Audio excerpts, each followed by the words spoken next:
Welcome back to the podcast, everyone. I'm Max. And I'm Maya. Welcome back, listening family. Maya, let's start today with a quick question. Picture this. You're standing in line at an airport or maybe at a coffee shop in a foreign city. The cashier looks up at you, smiles, and asks a simple question in English. What happens to your body in that exact split second? Oh boy, my heart starts beating like a drum, my palms get sweaty, my mouth feels completely dry, and my brain instantly goes 100% blank. Yes, that instant panic. It feels like your throat locks up, and suddenly you can't even remember how to say your own name. It is horrifying, Max. And the worst part is, 5 minutes later, when you walk away, your brain finally relaxes and says, "Oh, I should have said this sentence." You knew the answer the whole time.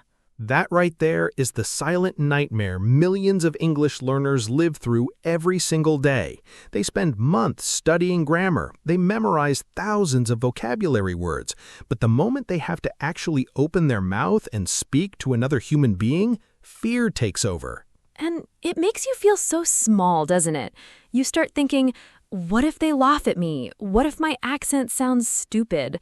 What if I make an embarrassing mistake? If you are listening to this right now and you have felt that exact fear, listen to me very carefully. You're not weak, you are not stupid, and you are definitely not alone. Today, Maya and I are going to destroy that fear forever. We're going to break down why your brain gets scared, and we're going to give you simple, actionable tools to speak English with confidence, even when your heart is racing. Max, let's be honest. Why does speaking English feel so much scarier than reading or listening? Why doesn't listening scare us? Because when you listen or read, you are completely safe.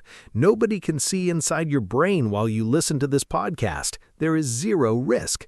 But speaking is public. Speaking exposes you.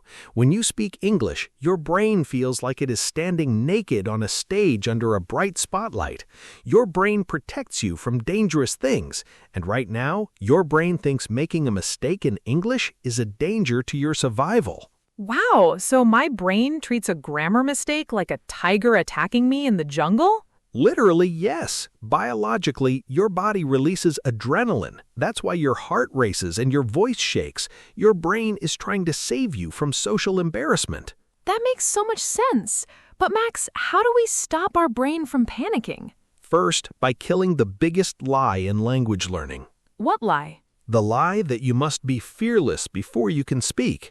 People think, I will start speaking English when I am no longer scared. But that is backward. Courage is not the absence of fear. Courage is speaking while you are scared. You don't wait for the fear to go away. You take the fear with you into the conversation. Okay, so if we can't completely erase the fear right away, what are the specific traps making our fear worse during real conversations? There are 3 big traps every learner falls into. Learners constantly compare themselves to native speakers. They think, I don't sound like a movie star from Hollywood, so my English is terrible. I used to do this all the time. I thought if I had an accent, people wouldn't take me seriously. Here's the truth. Your accent is your identity, not a mistake. Global English belongs to the whole world. Over 1.5 billion people speak English today, and the vast majority are not native speakers.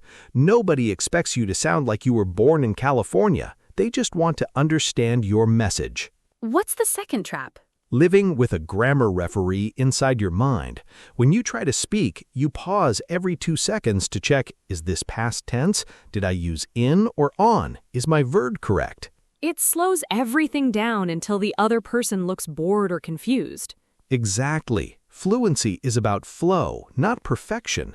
A smooth sentence with 2 small grammar mistakes is 100 times better than a perfect sentence that takes you 2 minutes of painful silence to create. This is the big one. We assume native speakers or fluent speakers are secretly judging us, thinking, wow, their English is so bad. Isn't that true, though? Don't people judge? Think about it this way, Max. When someone comes up to you in your native language and speaks with a heavy accent and broken grammar, do you hate them? Do you think they are stupid? No, never. I actually respect them for trying to speak my language. Exactly. People respect the effort. Most human beings are kind and patient. The strict judge isn't the person standing across from you. The strict judge is you. All right, Max, we know the traps now. How do we build real, unshakable confidence? Give us practical steps we can start doing today. Here's your 4-step emergency fear-proof system. Step 1, the micro-speaking method. Do not jump into a 1-hour conversation immediately if you're terrified. That's too big. Start small. Today, say 1 sentence out loud to yourself while making tea. Tomorrow, leave a short 5-second voice message for a friend in English. Next week, say, "Thank you, have a great day," to a cashier in English. Small wins. When you achieve small wins, your brain realizes, hey, I did that and I didn't die. It was safe. Bingo! You train your brain step by step that speaking is safe. Step 2, embrace the messy first attempt. Give yourself explicit permission to speak terrible English on purpose during practice. Wait, speak bad English on purpose? Yes, tell yourself before a conversation, my goal today is not to be perfect. My goal today is just to make noise and get my point across, even if it's messy. When your goal is no longer perfection, failure becomes impossible. What happens when panic strikes in the middle of talking and our brain freezes completely? Memorize these 3 panic rescue phrases. Use them calmly instead of freezing.